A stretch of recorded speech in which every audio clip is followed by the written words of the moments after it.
Me llamo Santiago, y soy mochilero. Visité el Perú en verano del 2008. Todo mi viaje fue de excelente agrado, y la comida es la mejor que he probado.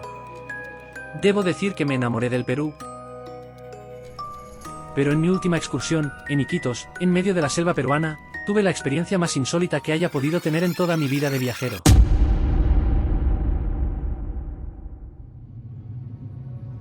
Partí de Lima a Iquitos en un vuelo de casi 2 horas.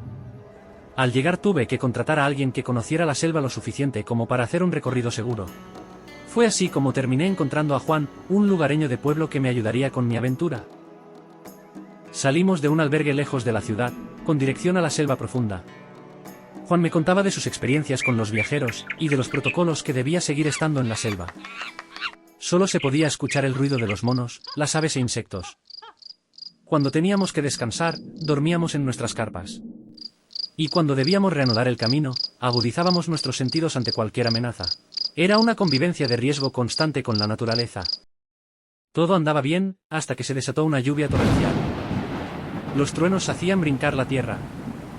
De pronto nuestras carpas se empezaron a llenar de agua. Entonces Juan sugirió caminar hasta un lugar con gigantescos árboles capaces de protegernos, así que nos echamos a andar. La oscuridad ya se había impuesto en toda la selva. Yo trataba de seguirle el paso a Juan, pero era casi imposible poder verlo. Le grité que me espere para sacar mi linterna, pero no me escuchó. Cuando la pude sacar, alumbré por todas partes, pero no había señales de Juan. En ese momento un escalofrío recorrió mi cuello. Mis manos empezaron a sudar. Comencé a gritar su nombre con todas mis fuerzas. Tras horas de estar andando, la lluvia de pronto se calmó como un niño cuando deja de llorar. El ruido de los insectos y las aves volvieron. Estuve a punto de reanudar el llamado de Juan, cuando de pronto, desde un árbol, apareció Juan dando un gran brinco. Me alegré de verlo. Sentí que pude volver a respirar. Sin darme mayor explicación, Juan me pidió que no le apuntara con la linterna, y que mejor alumbrara el camino. Reconocí de inmediato su voz. También me pidió que le siguiera, así que le hice caso. Anduvimos por un largo rato hasta que llegamos al río Amazonas. Le sugerí continuar por el río a ver si nos llevaba a algún pueblo. Carcajeó y me dijo que no sea tonto, que debíamos cruzar el Amazonas nadando. Este tipo se golpeó la cabeza, pensé. Le dije que estaba loco si pensaba que podríamos sobrevivir, que lo mejor sería regresar. Se molestó muchísimo y comenzó a lanzarme piedras. ¿Había contratado a un demente? En ese momento le pedí que se calmara, y me amenazó con no llevarme de regreso si decidía no cruzar el río. Así que me molesté y le dije que me daba igual, que podía hacer lo que él quisiera, y que yo buscaría la forma en cómo regresarme. Eso lo puso aún más furioso. Se trepó por los árboles y empezó a insultarme y a maldecirme. Pensé que ya era suficiente. Me di media vuelta y lo dejé ahí. Comenzó a perseguirme y a arrojarme piedras mientras se burlaba de mí. Juro que si no fuera porque se encontraba en lo alto, le hubiera dado una verdadera paliza. Para tranquilizarme, extraje mi cajetilla de cigarros y mi mechero. Le advertí que si no se calmaba, le incendiaría el árbol donde se había trepado. Le restó importancia, y con total descaro me preguntó si podía invitarle a un cigarrillo. Creí que había logrado algo, así que le invité. Comenzó a fumar como chimenea. Ahí aproveché para insistirle que regresemos al albergue, pero me dijo que él no iría a ningún lado, que si quería podía irme por mi cuenta, y que me perdonaba solo por haberle invitado a un cigarrillo. Ya no le volví a insistir. Me sentía muy frustrado. Le dije que podía quedarse con el dinero que le había pagado, y que le pondría una denuncia en cuanto llegue a la ciudad. Comenzó a burlarse de mí. Respiré profundo, me di media vuelta, y me fui con mucha rabia. Su risa la seguía escuchando aún estando lejos. Así estuve andando, solo, creyendo tontamente estar saliendo de la selva, cuando de pronto me entraron las ganas de llorar de impotencia al ver que había vuelto al mismo lugar del río donde el loco ese quería cruzar. Estaba jodidamente perdido. Él continuaba riéndose de mí. Yo lo ignoraba. Como la mochila y las piernas me pesaban, las dejé caer.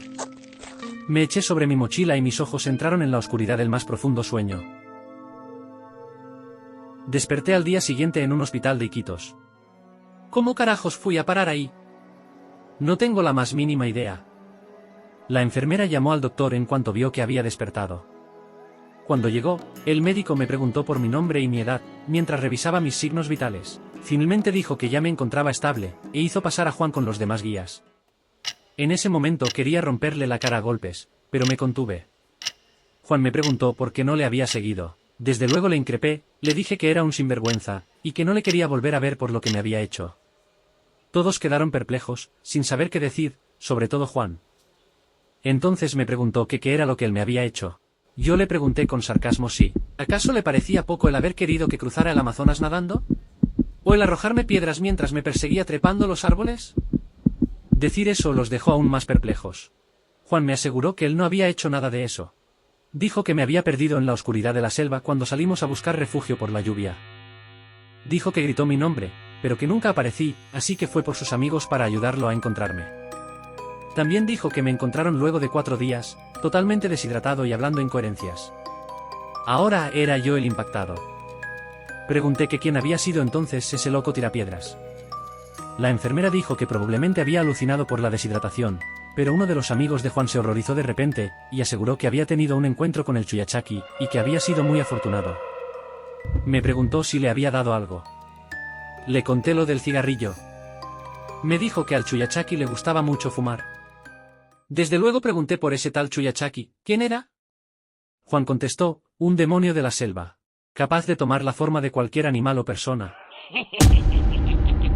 No sé si aquellas cosas sucedieron en realidad, o si fueron meras alucinaciones como dijo la enfermera. Pero sí puedo decir que mis recuerdos son tan reales como las marcas que me quedaron por las piedras que ese lunático me aventó. Y que esta experiencia jamás la olvidaré, más aún con la duda de, si fue o no, un encuentro con el Chuyachaki.